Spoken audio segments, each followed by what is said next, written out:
Important बात यह है कि अब ईरान जब ये कह रहा है कि हम अब आजाद हैं, हम अब स्वतंत्र हैं कहीं पर भी हमले करने के लिए, तो ऐसा नहीं है कि ईरान हाथ पर हाथ रखकर बैठेगा। इस हमले के बाद ईरान की तरफ से काउंटर अटैक में सबसे पहले टारगेट को आप कहां पर देख रहे हैं? अनम्यूट कर लेंगे मेजर साहब। Purnima ji, thank you so much for inviting me on the show. बड़ा अच्छा लगता है जब आपके शो में इस तरह का डिस्कशन होता है। अमेरिकन ऑब्जेक्टिव है, मैं वो उसको 4 हिस्सों में बांटना चाहता हूँ। First objective was the regime change, then capping the nuclear facilities जो उनकी कैपेबिलिटी है, और तीसरा है कंट्रोल ऑफ ऑयल सप्लाई, और चौथा है उनका कंट्रोल ऑफ गल्फ रीजन। तो ये 4 ऑब्जेक्टिव के साथ अमेरिका काम कर रहा है। और जब हम ये कहते हैं कि ईरान के लिए हम लोग डेफिनेटली हमारी सिंपैथी है, वो एक स्वतंत्र और इंडिपेंडेंट कंट्री है, और मैं डेफिनेटली मानता हूँ कि इस तरह का अमेरिकन का जो उनके ऊपर अटैक हुआ है, इजराइल का अटैक है, बहुत अच्छा नहीं है दुनिया भर के लिए। लेकिन आप देखिए कि ईरान ही एक ऐसा कंट्री है जो हिजबुल्लाह, हुती, हमास, इन सभी का दहशतगर्द ऑर्गेनाइजेशन से इनको सपोर्ट भी करता आ रहा है, और ईरान से उसको अच्छा खासा सपोर्ट मिलता है, financial as well as political. ना मेरा पॉइंट आता है आज के दरमियान जो युद्ध पे आपका सवाल है, मैं उस पे आ जाता हूँ। हमले का क्या मतलब है? दूसरा, उस अमेरिका को इस बात का इल्म नहीं है कि बाकी की ताकतें भी इससे प्रभावित हैं, और वो मतलब विश्व को इस मुहाने पे ले आए हैं कि साहब थर्ड वर्ल्ड वॉर शुरू हो जाए। क्योंकि आप ये देखिए, अमेरिका क्योंकि खर्ग आइलैंड पे अगर अटैक करता है तो सबसे ज्यादा जो रेवेन्यू जनरेशन है वो खर्ग आइलैंड से है। 2.4 करोड़ बैरल की स्टोरेज कैपेसिटी है, 5000 पॉपुलेशन है, और बिगेस्ट टर्मिनल है ईरान का। तो जब इस तरह की चीजें शुरू होंगी, उनको इस बात का भी बिल्कुल ज्ञान नहीं है कि साहब अगर ईरान ने हमले शुरू कर दिए तो जितने भी ऑयल एसेट्स हैं जिनकी वजह से अमेरिका वहां इंटरेस्ट दिखा रहा है, जिनकी वजह से अमेरिका वहां मतलब पैसे कमा रहा है, वो सारे ईरान खत्म कर देगा। क्योंकि ईरान को अभी हल्के में लेना कोई मतलब उनको नहीं लेना चाहिए। कल तक उन्होंने ये कहा था कि साहब न्यूक्लियर वाला जो पॉइंट है उसको छोड़ के मुझे आपकी सारी शर्तें मंजूर हैं। लेकिन ईरान ने कहा है कि साहब मुझे एक मुकम्मल पैकेज चाहिए, एक कंप्लीट पैकेज चाहिए, जिसमें आप कभी भी हमारे ऊपर हमला नहीं करेंगे। क्योंकि ये नहीं है कि साहब जब आपकी मर्जी आई तब आपने हमला कर दिया। और पूरा देखिए, आप इकोनॉमिक टेररिज्म अगर है तो मैं तो कह रहा हूँ ये तो पेट्रो टेररिज्म है अमेरिका की तरफ से 100%। अगर अमेरिका सारे देशों के साथ ये ट्रीट कर सकता है तो मुझे लगता है कि कुछ देश अभी आगे आएंगे और अमेरिका को ये मतलब आभास कराएंगे कि साहब आपको ये जो जातियां हैं इनको बदलना चाहिए। आप ये देखिए, जिस तरह से अभी अमेरिका यकीनन एक बहुत बड़ा ऑपरेशन उसने किया, अपने पायलट को वहां से बचा ले गया, लेकिन जिस तरह से ईरान ने उनको नुकसान पहुंचाया वो भी काबिले तारीफ है। देखिए, किसी भी सेना में सबसे पहली चीज यही दिखाई जाती है कि never leave your buddies behind, never leave your brothers in arms behind. तो ये काबिले तारीफ है। लेकिन जिस तरह की मतलब आप देखिए, यू टर्न जैसे ही गोल पोस्ट एक सेट करता है अमेरिका, फिर वो उसका गोल पोस्ट चेंज कर देता है, यू टर्न ले लेता है। डॉक्टर स्वतंत्र कुमार, इसके बाद आपको लगता है कहीं से भी कोई डिप्लोमेसी बातचीत करके सीज फायर का कोई भी यहाँ पर एक स्पेस बचा है? क्योंकि एक तो अल्टीमेटम देना, डेडलाइन देना, उस डेडलाइन से पहले खार्क को अटैक करना, खार्क के ऑयल टर्मिनल को निशाना बनाना, जो पूरी तरीके से पूरे विश्व की तेल सप्लाई को बाधित करेगा।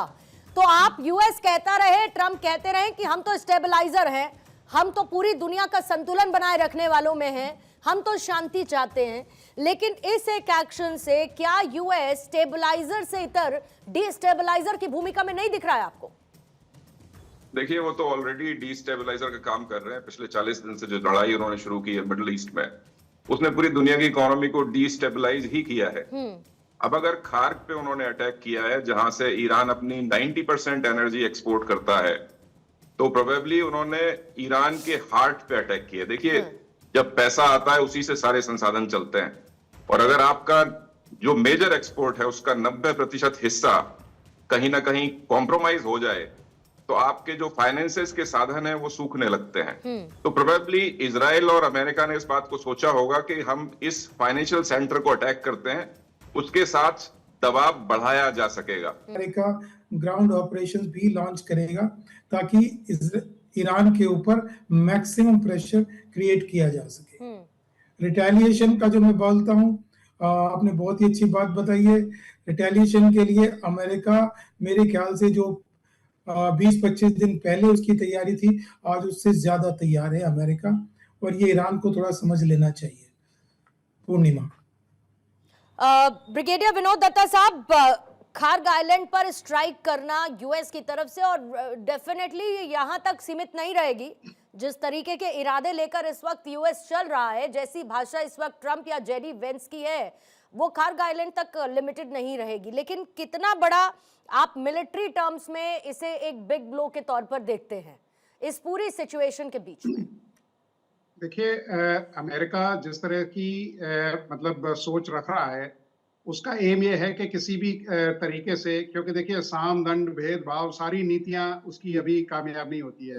मेजर मोहन ने बिल्कुल ठीक बताया कि भाई 4 उसके ऑब्जेक्टिव थे और चारों पे उसको कोई बहुत ज्यादा सफलता नहीं मिली है।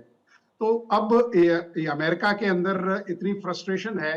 आप ये देखिए कि ग्राउंड ऑपरेशंस में मतलब उसका मेन एम ये रहेगा कि साहब कैसे ही स्ट्रेट ऑफ हॉर्मुज को खोला जाए, क्योंकि एक उसके लिए अब फेस सेविंग का एक मतलब सबब बन गया है। क्योंकि आप ये देखिए, क्योंकि स्ट्रेट ऑफ हॉर्मुज की अगर आप टेरेन एनालिसिस करें तो ये बताता है कि किस तरह से जो पहाड़ी इलाका है वो ईरान को फेवर करता है। जिस तरह से उसने माइनिंग की है, इससे पहले भी जब स्ट्रेट ऑफ हॉर्मुज को माइन किया गया था तो 14 महीने लगे थे डी माइनिंग ऑपरेशंस। और जो उसके जो पहाड़ी इलाका है, जो स्मॉल हिलॉक्स हैं, वहां से एंटी शिप मिसाइल्स, वहां से ड्रोन्स और वहां से शोल्डर फायर्ड मिसाइल्स, जो भी वहां से शिप्स निकलते हैं उनको बड़ी इजीली शिकार बनाया जा सकता है। टेरेन ईरान को फेवर करती है। और ये देखिए आप, अगर अमेरिका इस तरह के ऑपरेशंस लॉन्च करता है, जो कुर्द समुदाय था उससे उसको कुछ उम्मीद थी, उन्होंने बिल्कुल मना कर दिया है। तो अगर वो इस तरह के ऑपरेशंस लॉन्च करता है तो जिस तरह से कॉन्स्क्रिप्शन ईरान में शुरू हो चुका है, तो वो बताता है कि साहब ईरान के लिए मतलब अपनी कैजुअलिटीज गिनना मुश्किल हो जाएगा। और मतलब सॉरी, अमेरिका के लिए। और अमेरिका में अगर जब बॉडी बैग्स पहुंचने शुरू होंगे तो अमेरिका में जिस तरह से लोकप्रियता ट्रंप साहब की खत्म हो गई है, जिस तरह से वहां की सरकार उनको पैसा नहीं दे रही है, जिस तरह से रिसेशन वहां हो रहा है, मुझे नहीं लगता कि साहब ट्रंप साहब इस इतने ऑन स्लॉट को झेल पाएंगे। वो अभी भी अपना लास्ट डिच एफर्ट है, उसको ट्राई कर रहे हैं कि साहब किसी तरह से मैं डरा धमका के मतलब ईरान को राजी कर लूं कि वो वार्ताओं पे आ जाए। ईरान को एक कहीं ना कहीं ऑप्शन देता है कि क्योंकि आपके कंट्रीज में यूएस के बेसिस हैं, इसलिए हम आपको अटैक करेंगे, और वो एक लेजिटिमेट बेस है। नहीं, at the same time sir, straight of Hormuz एक तरीके से तुरुप का इक्का ईरान के हाथ में पहले भी था, अभी भी है। आप उसको खुलवाने की बात करते हैं, लेकिन जब आप फिर हमला कर देंगे और मान के चलिए कि ईरान बाय एनी चांस उसको ओपन करने के लिए रेडी नहीं होता है, तो फिर किस तरीके का एस्केलेशन होगा, वो वाकई में सोचने वाली बात है।